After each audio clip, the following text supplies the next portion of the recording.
कार्यकर्ताओं से मिलने का मौका मिला, मिलके बातचीत भी हुई, उन्होंने शुभकामनाएं दी। आने वाले समय में परिवर्तन हो ये कार्यकर्ता चाहते हैं और उत्तर प्रदेश की जनता चाहती है। सर, पंचायत चुनाव को लेकर लगातार आरोप लगाते हैं बीजेपी के ऊपर, क्या कहिएगा सर? मुझे खुशी है इस बात की कि उत्तर प्रदेश की जनता ने जब पंचायत चुनाव में मतदान किया था, समाजवादी पार्टी और समाजवादी पार्टी के समर्थित प्रत्याशियों को बड़ी संख्या में जिताया। और जो चुनाव हो रहे हैं बोर्ड के गठन के लिए, इतना पैसा, प्रशासन का दबाव और जिस तरीके से भारतीय जनता पार्टी ने जिलाधिकारियों को और पुलिस कप्तान को खुली छूट दे दी है कि उन्हीं के पक्ष में परिणाम निकलें, ऐसा उत्तर प्रदेश में कभी नहीं देखा गया। और हमें उम्मीद है कि नए डीजीपी उत्तर प्रदेश में आ रहे हैं, कम से कम न्याय यहाँ की जनता को मिलेगा। अगली सर आप कैसे देख रहे हैं? अपने ही दल पे चुनाव लड़ने जा रहे हैं या आपका न्योता उनको भी है, जो समान विचारधारा की पार्टियां या ओवैसी की पार्टी भी आ रही है? समाजवादी पार्टी की कोशिश रहेगी कि ज्यादा से ज्यादा दलों को साथ लें, छोटे दलों से सभी से गठबंधन होगा। सर, बीजेपी के बड़े नेता कहते हैं कि आप सोशल मीडिया पर ही कैंपेनिंग कर रहे हैं, सड़क पर नहीं उतर रहे हैं, ऐसा कहना कैसे है? भारतीय जनता पार्टी जनता से अभी अभी हारी है। अभी कितने दिन हुए हारे हुए भारतीय जनता पार्टी को, और कम से कम भारतीय जनता पार्टी को ये बताना चाहिए कि जब उनके 5 साल पूरे होने जा रहे हैं, उन्होंने संकल्प पत्र पर कितना काम किया है। हमारे उत्तर प्रदेश के किसानों की आय दोगुनी कब होगी, तमाम बड़ी संख्या में जो नौजवान पढ़ाई लिखाई पूरी कर ली उनको नौकरी रोजगार कब मिलेगा, और ये लगातार जो डीजल पेट्रोल की कीमतें बढ़ी, इनकी कीमतें कब कम होंगी।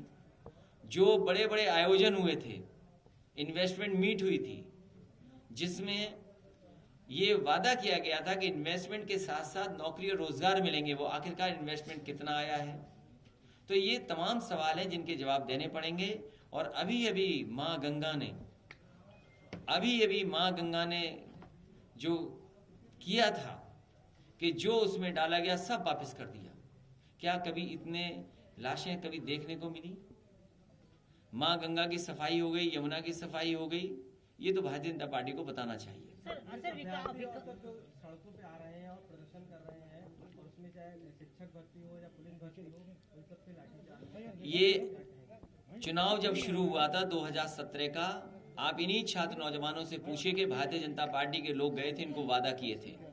अलग अलग समय पर इन्होंने अलग अलग बैठक कर करके, चाहे ये जितने भी छात्र नौजवान थे, उन्हें बधाई और वादा किया था कि समय आने पर इनकी समस्या का समाधान होगा। लेकिन जब सत्ता में आ गए हैं तो अपना ही वादा भूल करके पुलिस को, प्रशासन को आगे कर दिया और अपमानित कर रहे हैं। ये जो छात्र नौजवान अपमानित हो रहे हैं लखनऊ में, ये समय आने पर वोट के माध्यम से भारतीय जनता पार्टी को सबक सिखाएंगे। अखिलेश जी, बड़े दलों के साथ कोई गठबंधन बिल्कुल आप डिनाई कर रहे हैं या कोई ऑप्शन है आपके? नहीं, बड़े दल अगर कोई संपर्क कर रहा हो तो बता दीजिए, वो बड़े दल हमसे भी बड़े हैं।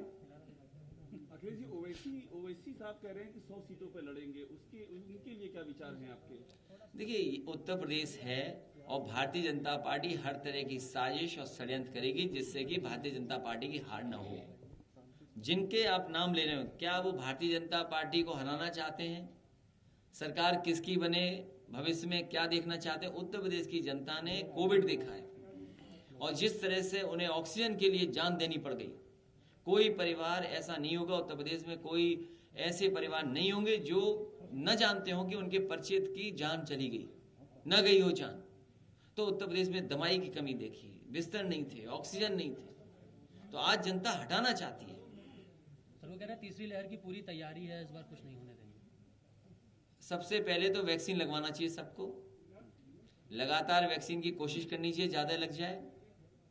तीसरी लहर आएगी नहीं आएगी सरकार और एक्सपर्ट जानते होंगे, लेकिन अगर कोई समाधान है अगर आज, तो वो वैक्सीन है। तो वैक्सीन की तैयारी कितनी है, और अस्पताल की तैयारी हम लोगों ने आपने देखी थी। अगर तीसरी लहर आती है उसके लिए अस्पताल तैयार रखने चाहिए सरकार को। किसान धरने पर बैठे वहाँ पर किसान सरकार को हटा करके ही धरने से हटेंगे। आप अब वैक्सीन अब लगवाएंगे? मैंने पहले भी कहा और आज मैं जन्मदिन के दिन भी कह रहा हूँ, उत्तर प्रदेश की जनता को वैक्सीन लगवा दें, और जब आखिरी वैक्सीन बचे तो मैं उनके लिए तैयार हूँ कि हमारे भी लगा दें। आपको और अगर ये नहीं लगा सकते तो आने वाले समाजवादी सरकार आने वाली है, हर गरीब किसान नौजवान को वैक्सीन लगेगी और आखिरी में हम भी लगवा लेंगे। यूपी सरकार ने रिकॉर्ड बनाया है सर वैक्सीनेशन में। आप डिक्लेयर करिए कि हम दलित को, पिछड़ों को नौकरी देंगे, 10 लाख रुपया देंगे, घोषणा करिए आप। मैं ये जो पत्रकार पूछ रहे हैं, मैं इनके समर्थन में हूँ कि दलित, पिछड़े और अल्पसंख्यकों के साथ बहुत अन्याय हुआ है सरकार। योगी जी ने बधाई दी, आज योगी जी ने फोन किया। ये अमूमन होता है कि मुख्यमंत्री एक दूसरे को बधाई देते हैं। जब मुख्यमंत्री जी का जन्मदिन था मैंने बधाई दी, आज हमारा जन्मदिन तो मुख्यमंत्री जी ने बधाई दी। सर बीजेपी सरकार अम्बेडकर को लेकर स्मारक बनाने की जिस तरीके से बात कर रही है, बाबा साहब बाबा भीमराव अम्बेडकर जी का एक कहना नहीं मानती सरकार। बाबा भीमराव अम्बेडकर जी ने जो संविधान दिया है, उस संविधान की धज्जियां उड़ाने वाली भारतीय जनता पार्टी क्या सम्मान देगी उनको? वैक्सीनेशन में रिकॉर्ड किया है सर यूपी सरकार ने, ऐसा कहना है कि रिकॉर्ड। पहले यही भारतीय जनता पार्टी कहती थी 2 डोज जरूरी है, और अब यही भारतीय जनता पार्टी कहती केवल 1 डोज जरूरी है।